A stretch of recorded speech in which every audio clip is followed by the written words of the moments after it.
Arts marketers and arts admins, hello and welcome to what is happening in arts marketing this month. It is a new thing that we are trying out. We're going to jump on the Zoom every month and talk about what's on the top of our mind and what we've been seeing in arts marketing. I'm Lynette. I'm the CEO of Confluence Art Solutions. We work with small and micro arts organizations to help with all things marketing. And we're hopeful that the information that you get from these sessions will help you make decisions in budgeting and task management and social media and basically all things that come at you when you're an arts marketer. So if you were to say what is top of mind right now for you, what would it be? Top of my mind right now, because I've been actively scrambling to get ads pushed for the beginning seasons of our clients. Majority of them are in the beginning of their seasons, and we are trying to start them off on a good foot for their season instead of waiting to gain the momentum for the season. It's have your content ready. Have your plan for who is going to be taking what pictures and what videos. Set strict deadlines on when that needs to be delivered, hopefully working in a buffer so that way when something is delivered and it's not quite what you were looking for, you have time within your schedule to kind of pivot or make changes. So that way when it comes time to sell the show, to sell the tickets, to convince your audience, you have all the content laid out in your hands and you're not spending your day frantically trying to create something in Canva. That won't be effective anyway. Yes. It's wasting your current time to not do the work ahead of time and have your content ready to go. That's a really good point. And I say that a lot. It sucks. It sucks to condense the time frames and do all that planning, but you'll thank yourself. What was there? There was a phrase on, I don't know, some TikTok that I watched, and she said, she thanks herself for something that she did before. So she'll be like, oh, thank you, Planning Lynette, for doing that. It just made my life so much easier now. I thought it was funny. I think about that a lot. My future self will thank me for what I'm doing now. But exactly.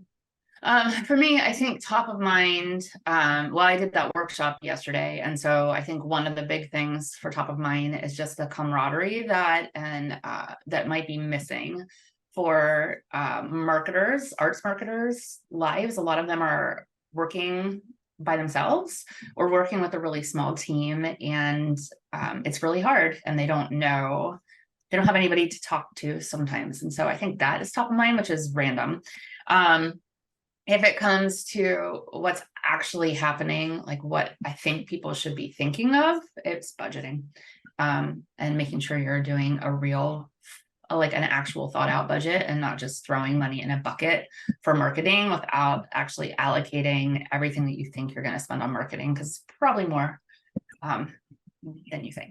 So, and are you talking budget for this current season that people are in, or are you talking planning budget for next year? Planning budget for next fiscal year. Yeah. So I think they should already be in that. If they're not, even if their fiscal year doesn't start until July, all of that stuff should be finalized now. It's kind of like what you said earlier. So from planning ahead, you can opportunity, this right? Yes. Or not because you have it set in the budget. Yes. And it's just easier. And it's cost effective if you can hire them now and they can get multiple things done for you. But you have to know how much you can spend before. Yeah. Question on your first statement. You said that you feel like you're feeling the lack of camaraderie. What would you say to marketers who are like, if you meet other marketers in your area, you're competing for the same audience. You are arts marketers trying to get people to leave their couches and go to any form of ticketed art, let's say. How can you have camaraderie and share these ideas when you're kind of in competition with each other? So I would challenge the phrase that, and then I hear this a lot, actually, like, I can't do that because we're trying to find the same people. I would challenge that and say that strong arts culture creates stronger arts organizations. And so together we can raise the consumption of art in our communities and the impact of art in our communities, and the relevance even of art in the communities if we are supporting each other, and like raising each other as a whole. And that doesn't necessarily even mean cross promoting. You know, I actually am not a huge fan of cross promoting a lot of that. But I think sharing best practices is not going to hurt you. Even like, it's that what's the phrase, it's like a scarcity mindset versus a abundance mindset. And I firmly believe there is enough audiences for all art. There are people that will be interested in you that aren't interested in others, and vice versa. And I mean, we just But at the same time, there will be people who are interested in both, and we'll go to both. Buy tickets to both. Yep. Yeah. And I probably should clarify too, when I say camaraderie, it's not that they don't want the camaraderie, it's that it doesn't exist for them because they're so siloed in their own jobs. And yesterday, when we got a bunch of arts marketers together to talk through, you know, some of the things and challenges that they all deal with, that was what they walked away from. Like, that's how they walked away, feeling like, oh my gosh, I'm not alone in this. Everybody has these challenges. And I think one of the reasons why it is so challenging as an arts marketer is that you hear constantly, you should be doing this and you should be doing that. And like, there's all these things, and that's coming from people that aren't arts marketers, and they don't understand the lack of resources that you're dealing with. So much of the marketing tips and tricks and information available is for companies. Nike is always my example, just because they're too big to conceptualize. So it's for and by companies like Meta and Nike and stuff like that ours simply cannot compete with. Right. We're just work the same as, I shouldn't say compete with, as that they can work the same as. Yeah. Yeah, because they have teams of who even knows how much. At least 10 people, right? Like, you know, they have at least 10 people, and there's you're all by yourself. And not only are you responsible for running social media and budgeting, you're also probably the one that's setting up the speaker system and passing out all of the playbills. And like, there's so many jobs and so many hats. Putting out the folding posters outside the theater to get people to come in, kind of stuff. Yes. Yeah. All of that stuff. So I think it's a little bit different. And it definitely can feel lonely. So that was my thing. So let me ask you, when you're running ads and stuff right now, is there a particular ad that you feel on social media is working or not working, or what are you seeing right now? I'm going to say this from my brain, as well as the literal emails that I'm getting from Facebook right now. We are seeing the meshing of the minds that Meta has directly said that they are prioritizing 15-second vertical videos as ads. And as we've been implementing that with our clients, we really are seeing that that's holding true. And whether it's that their audiences react best to that, or Meta's like algorithm is giving that priority right now, it is holding true for the moment. And the tips that come with it are filming vertical, so that way you know that nothing is getting cropped out that you don't have control over. Placing it into the placements that are made for vertical video, so again, their algorithm isn't cropping out what you've created. And you want the brand and the product to be clearly understandable in the first 3 seconds. And it's getting more traction than other ads at the moment. And not that other ads aren't performing well, it's just that even looking at click-through rate, their percentage is higher for sure. Yeah. Did you hear about what Meta is talking about doing over in Europe because of the privacy law? Like, they're talking about doing ad-free Facebook and Instagram. Like, but you have to pay for it. You have to pay for it. Yes. You have to pay to have ad-free.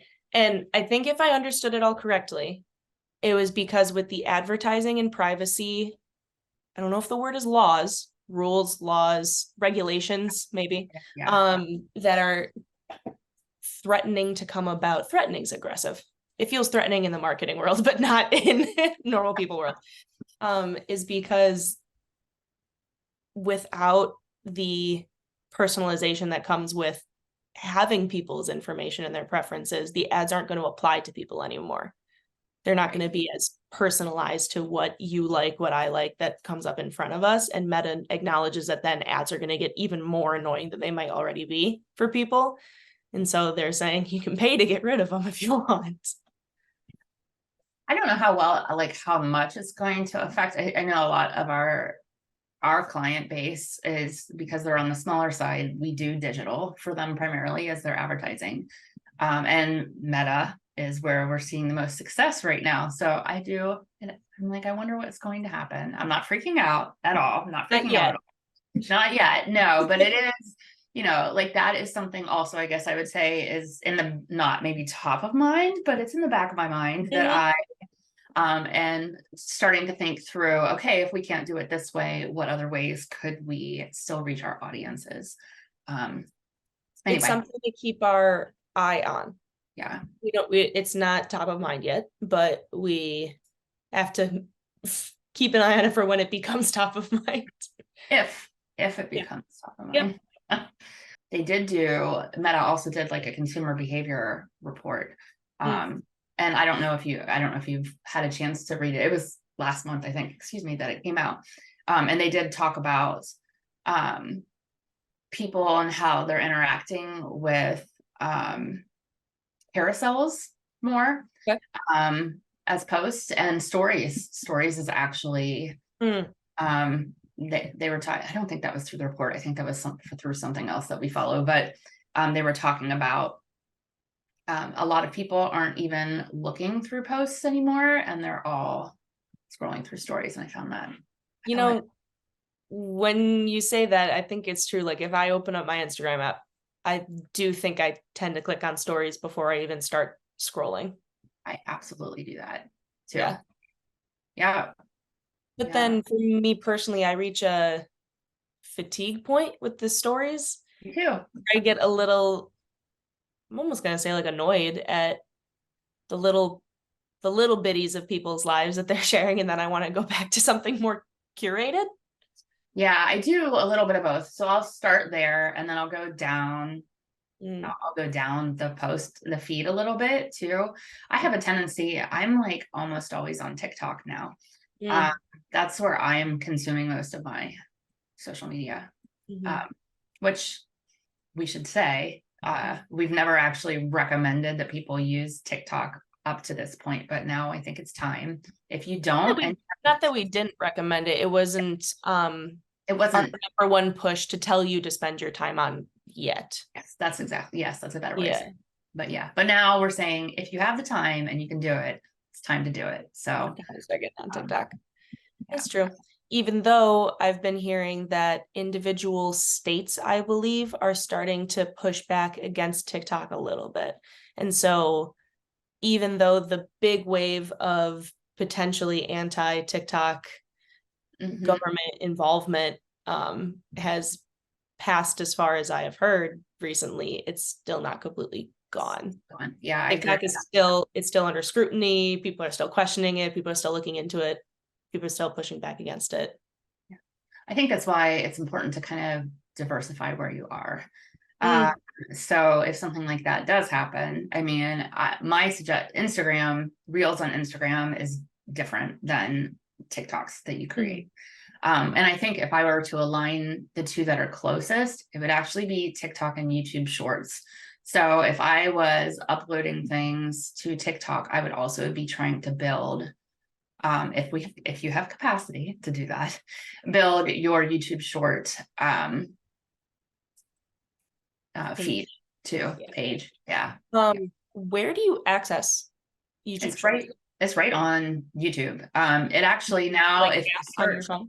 If you search like on a desktop right now for something, it'll bring up across the top. It brings up the shorts a lot, and some of them are even starting to go into the feed. So the shorts is I think they just upped the time frame. I can't remember what it is right now, but they're the portrait short form video. And I honestly, I love YouTube as a social media channel, even though people don't probably think of YouTube as a social media channel, because it has longevity. And so from an SEO standpoint, and Google owns YouTube, and Google obviously is, where it's at when you're searching for something, you go to Google. And so I do like YouTube and YouTube Shorts for creating a piece of content that has a longer shelf life and that can keep generating leads and people to your website. Even after the show is over or the event has passed, it's still a great way to raise awareness of things. So my 2 cents. What else is in your mind or is on your radar? It's hard. Ads is literally just consuming my entire life right now. And so it shifts so much. So you have to be on top of it. I think I am concerned, I guess, I don't know, that sounds too harsh. But on our radar, like one of my things is theaters right now, what's happening in the theater world, and what we're seeing. And I'm assuming that if you're in the theater world, you realize that right now it's a little bit challenging. But we are seeing, if you have a known work, if you're marketing it with the right campaign timelines, it's still selling. So and we're seeing selling very well. Very well. Yeah. The opposite is true. If it's not on a good campaign timeline and it's not a known work, that one's more challenging. So new titles, lesser known titles, work that has only been performed a few places or a few times, it's not getting the traction that it needs. I mean, it's still sellable. I think it's still sellable, but there has to be that much more content created around it that is audience based and what the audience can expect when they come, to kind of get them feeling a little bit more familiar with it through all the content that you're creating, so that they're more likely to convert. At least that's what I'm seeing, I think. So as you prioritize the work that's in front of you, it might be really fun to prioritize that bigger, well-known musical that is right before that play, and you're excited to be selling out those shows, and we're so happy that you're selling out those shows. But to pivot too quickly onto that lesser known work right after, and we've seen this multiple places now, that the lesser known work, you need to put in equal, if not probably definitely more time, more effort, more focus on, in order to help balance out audiences and interest and filling that house. Yeah, I think it's a challenge. Like that is one of the challenges that, arts marketers face, is they have so many things going on and so many strategies. And it's almost like that constant, like, what fire is going to pop up today and how am I going to put it out? And it's hard to strategize and prioritize your list when you have so many things on your list. And but I mean, to bring up one of our favorite stories from one of our clients, you should not be plunging toilets the night of a show when you should be shaking hands, handing out programs, talking about your upcoming education programs, all those things, because we know that everybody has too much on their plates. Yeah. Your job title encompasses way too many things. Absolutely. So how can we keep telling everybody to add more to their to-do list? But the hope is, if we can help prioritize and create kind of a hierarchy of work that creates into a flow, then hopefully a year will go by and you'll look back and realize I'm on top of my stuff more and I'm available to take on the fires when they pop up. Yeah. And it's less stressful. I think that's the thing, is like, if you can plan far enough ahead, and if you can create all the tasks and create all the systems that just make things flow, And you're not stressed about what am I going to post about today, because you already know what you're going to post about and that content was already created. When you have to go because you're like, toilet is overflowing and you're about to go. And we should note that that has happened for multiple clients. Oh my gosh, you're right. That wasn't just one, that's happened for multiple clients. That a toilet situation happens and they're there trying to fix toilets. And I mean, if you're doing that and you get pulled in that, the last thing you want to be doing is trying to figure out what you're going to post about. Yeah. Like, so I do think that when the fires pop up, it's less stressful because the day-to-day is already planned and mapped out and rolling right along. I think that I like the image of the fires, because what's happening is if you pre-plan the things that you can plan for, the content, the scheduling, the photographer, the person who's handing out programs or like standing at the desk trying to sell merch or get donations or anything, those are the things that you can plan for. And then those things don't become the fires. Right. What happens is nobody can plan for the toilet overflowing fire or the photographer getting COVID fire. Nobody can plan for those things. But if you have those fires that will definitely happen at some point, but also, oh, I forgot to create this post. Oh, I forgot to plan for this thing. And we never got the ticket sales up in this I'm making stuff up, but no, I tell you, prevent those fires. So that way the only fires you have, because we can't promise they won't be there, are those ones. Right. The ones that weren't caused by you. That sounds, but yeah, like it's that we could have prevented, but we didn't because we didn't have time to prevent it. So now I'm thinking Smokey the Bear. Like only you're probably too young. Do you remember that? Do you ever No, so we just bought a house and we're making the theme of the upstairs bathroom Smokey the Bear because we love it so much. We love Smokey the Bear. I actually have a picture from when I was 6 years old with Smokey the Bear. It was in a newspaper. I met him and we were in the newspaper. So how do we make Smokey the Bear not just the mascot of national parks, but also the mascot of arts marketers? Put out your wildfires. Only you can prevent wildfires. I don't know, but I think it's a nice analogy to keep in the back of your head, you know.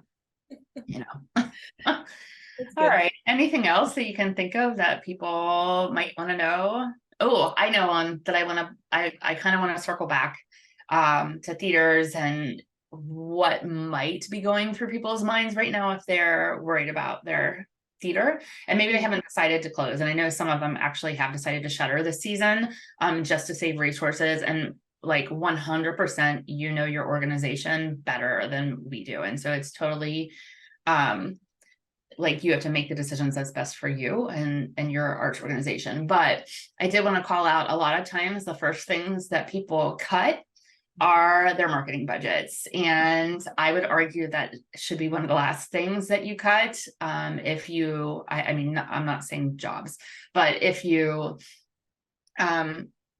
cut your marketing budget, you are a lot less likely to bounce back than if you maintain your marketing budget, or at least some form of marketing.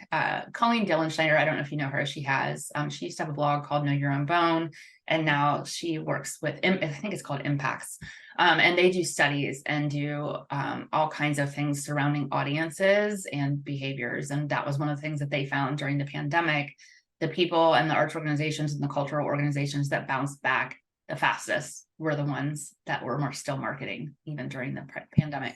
So I do think that is a key takeaway from the study, that you might not be able to make that decision. That might be a luxury you're not able to make, but you know, a luxury you're not able to take. Did I say that right? It makes sense. Okay.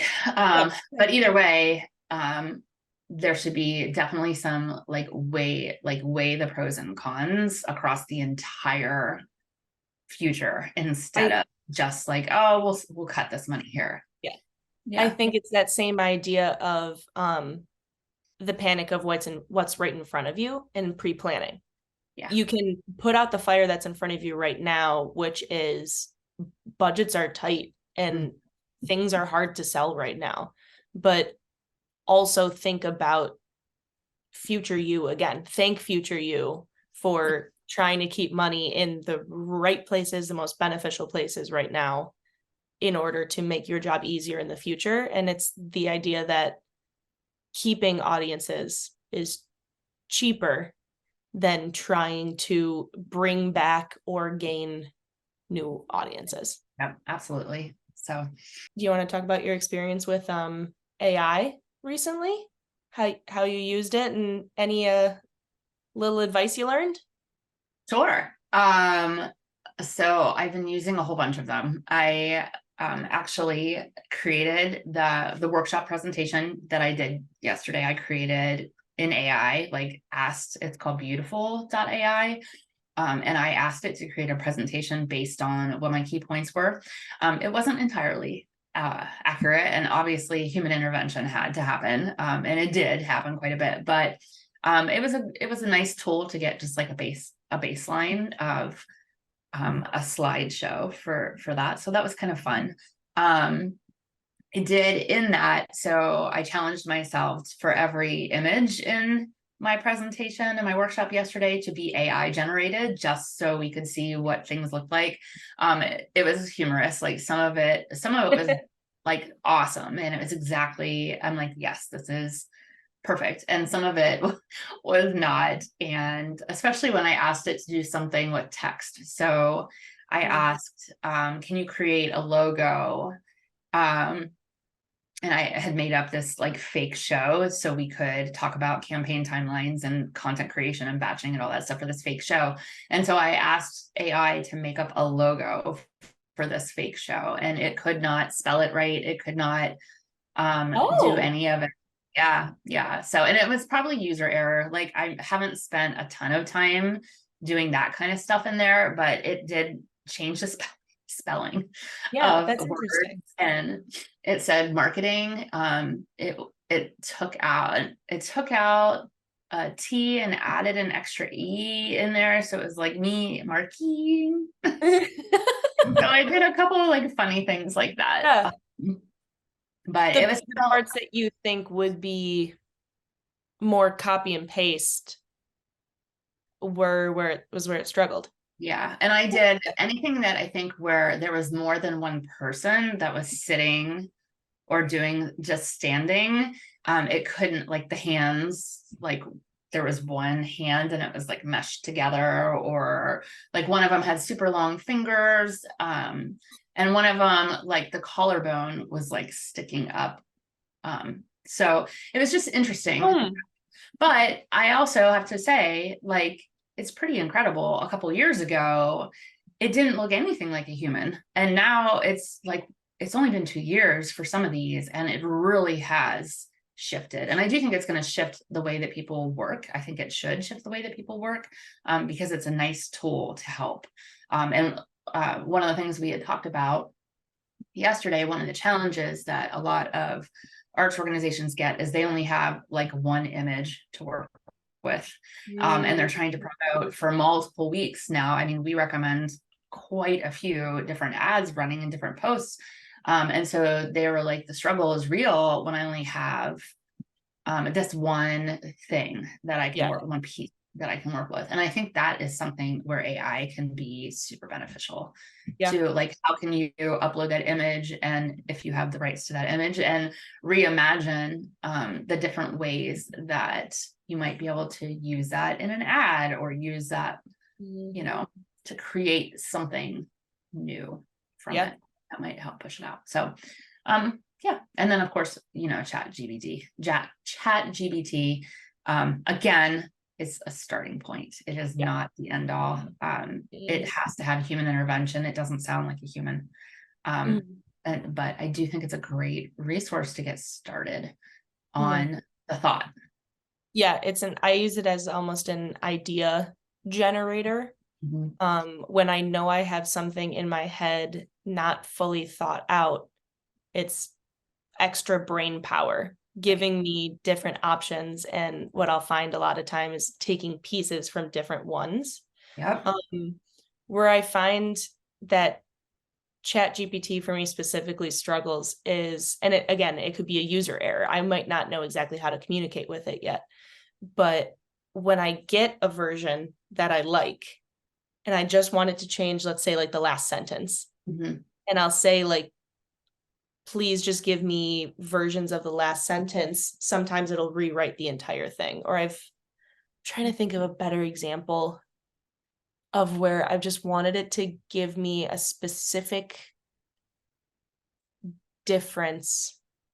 I think it's like I came up with an idea and it's got all the adjectives in it, and I really want the adjectives to be different. And I'm like, please maintain the structure of this sentence, changing the adjectives or the descriptive words to give me different options. And it just gives me completely different sentences. And that might be something I just don't know that it's capable of yet, or if I'm not communicating with it correctly. But I am finding sometimes where I'm like, I think I know how I'm trying to tell it to do this thing, and it's not quite coming back right.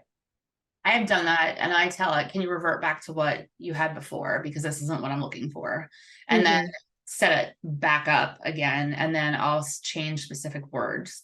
So it'll say like, what I don't remember what it was, but I was like, I would never say that word. Like, I will never say that. That is not a word that I would ever use. Can you change that word? And it did, and it gave me a list of words, and then we incorporated it. Okay. But yeah, I think for me, it's just creating the structure itself and then going back. And sometimes like it doesn't work. And I was so pissed last week when I was trying to work on something. I spent all this time. It just was not like, it's not a human. It's not human. So it could not understand what I was asking it. And I probably spent more time trying to to make it work than for me to just be like, pound out what my thoughts were and then clean it up.